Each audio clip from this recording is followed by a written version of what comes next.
बिस्मिल्लाहिर्रहमानिर्रहीम। अस्सलाम वालेकुम। खुश रहें, आबाद रहें, जहाँ भी रहें हैप्पी रहें और हेल्दी रहें। आज चटपटे पकवान में बना रही हूँ मैं पोटैटो एंड चिकन क्रॉकेट्स। खाने में बहुत ही टेस्टी लगते हैं।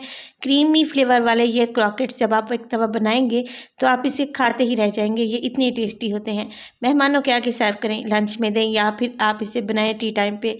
रेसिपी को आप लोगों ने ज़रूर एंड तक देखना है। अच्छी लगे तो प्लीज़ लाइक कर दें और चटपटे पकवान को सब्सक्राइब भी कर लें और अपने फैमिली और फ्रेंड्स में भी शेयर किया करें। तो चलें जल्दी से चलते हैं अपने किचन में और बनाते हैं जी मज़ेदार से ये पोटैटो एंड चिकन क्रॉकेट्स। यहाँ पर मैं वाइट सॉस बनाने लगी हूँ। एक पैन में मैंने ले लिया है तकरीबन 2 टेबलस्पून मेरे पास है मक्खन। मक्खन जब भी डालें इसके साथ ऑयल लाजमी डाला करें। तो ऑयल डालने से बटर जलता नहीं है और मक्खन का बटरी सा फ्लेवर आता है। जैसे ही मक्खन और ऑयल गर्म हो जाएंगे इसमें डालेंगे तकरीबन 1 कप के बराबर मेरे पास है प्याज। ऑमलेट कटिंग में मैंने इसे काट लिया है। प्याज को यहाँ पे हमने कोई भी कलर नहीं देना, इतना पकाना है हल्की सी सॉफ्ट हो जाए, हल्का सा इसका कलर गुलाबी पड़ जाए तो बस जी प्याज हमारी यहाँ पे तैयार है। जैसे ही प्याज का कलर यहाँ पे देखें हल्का सा गुलाबी होगा, मैं इसमें शामिल कर दूंगी, मेरे पास है 3 टेबलस्पून मैदा। छानने के बाद मैं शामिल कर दूंगी। मैदा डालें और इन चीज़ों को अच्छे से मिक्स कर लें। मैदे को भी हमने यहाँ पर ज़्यादा नहीं पकाना, 1 से 2 मिनट के लिए ही इसको पकाएंगे ताकि मैदे का कच्चापन निकल जाए। जैसे ही अच्छी सी खुशबू आने लगेगी आप लोगों ने क्या करना है, 1 कप के बराबर मेरे पास है यहाँ पर दूध शामिल कर देंगे। फ्लेम को बिल्कुल लो कर दें और स्पैचुला की मदद से आप लोगों ने बहुत अच्छे से इन सब चीज़ों को मिक्स कर लेना है। जल्दी जल्दी से मिक्स करेंगे वरना गुठलियाँ पड़ जाएंगी और वो बहुत ही मुश्किल से डिज़ोल्व होती हैं। देखें यहाँ पर बिल्कुल लो फ्लेम पे मैंने अच्छे से मिक्सिंग कर ली है और देखें सॉस यहाँ पर गाढ़ी होना शुरू हो चुकी है। बस जी इसी स्टेज पर डालूंगी नमक 1 टीस्पून, इसमें डालूंगी मोटी कुटी हुई लाल मिर्च 1 टीस्पून के बराबर, काली मिर्च का पाउडर भी डलेगा 1 टीस्पून। अच्छी खुशबू के लिए इसमें इस्तेमाल करूंगी ऑरिगेनो लीव्स। अगर आपके पास अवेलेबल हैं तो फिर आप डाल दें, अगर नहीं है तो स्किप भी कर सकते हैं। मैं अब इसमें तकरीबन 1 टेबलस्पून के बराबर डालने लगी हूँ। मेरे पास है मस्टर्ड पेस्ट, अगर ये नहीं है तो फिर मस्टर्ड पाउडर का भी इस्तेमाल कर सकते हैं, बहुत ही अच्छा सा इससे फ्लेवर आएगा।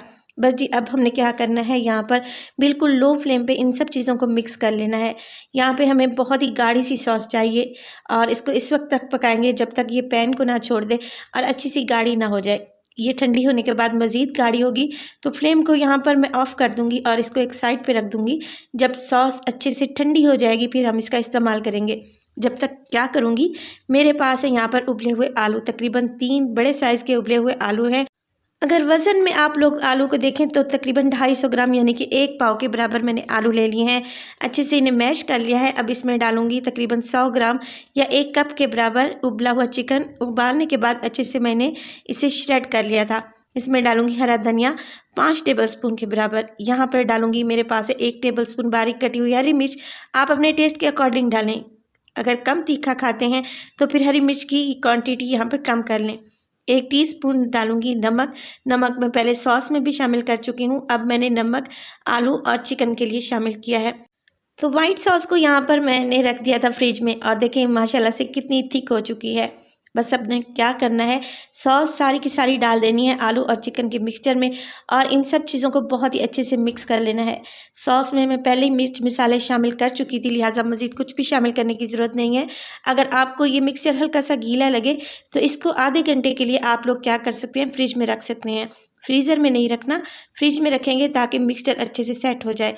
मगर यहाँ पर क्वांटिटी आप लोग देख रहे हैं एकदम परफेक्ट है और माशाल्लाह से देखिए क्रॉकेट्स का जो हमने मिक्सचर बनाया था कितना परफेक्ट बना है।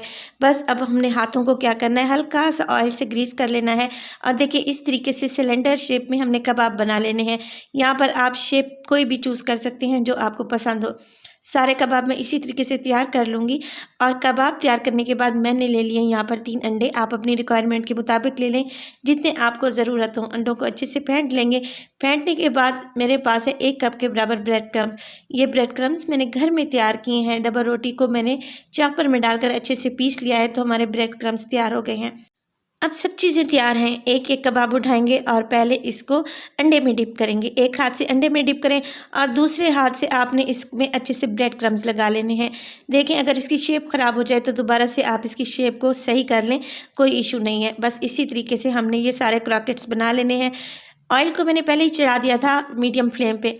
जैसे ही मीडियम फ्लेम पे ऑयल गर्म हुआ, मैंने इसमें डाल दिए चिकन के क्रॉकेट्स और अब हम यहाँ पे इसको फ्राई करने लगे हैं। बहुत जल्दी से ये फ्राई हो जाते हैं, 2 से 3 मिनट ही लगते हैं। तमाम चीज़ें पकी हुई हैं, बस हमने इनको क्रिस्पी और क्रंची करना है।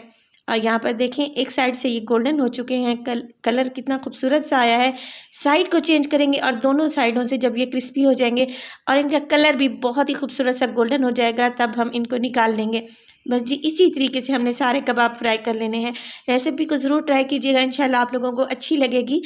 अगर पसंद आए रेसिपी तो फिर लाइक कर दें, चटपटे पकवान को सब्सक्राइब कर लें और अपनी फैमिली और फ्रेंड्स में भी शेयर किया करें। माशाल्लाह से देखें कितने ज़बरदस्त और मज़े के लग रहे हैं। ये ऊपर से जितने क्रंची और क्रिस्पी लग रहे हैं, अंदर से उतने सॉफ्ट, यमी और बहुत ही क्रीमी हैं। तो अपना बहुत सारा ख्याल रखिएगा। फ़ाइज़ा को भी अपनी दुआओं में याद रखिएगा। मुझे दीजिए इजाज़त। टिल देन अल्लाह निगहबान।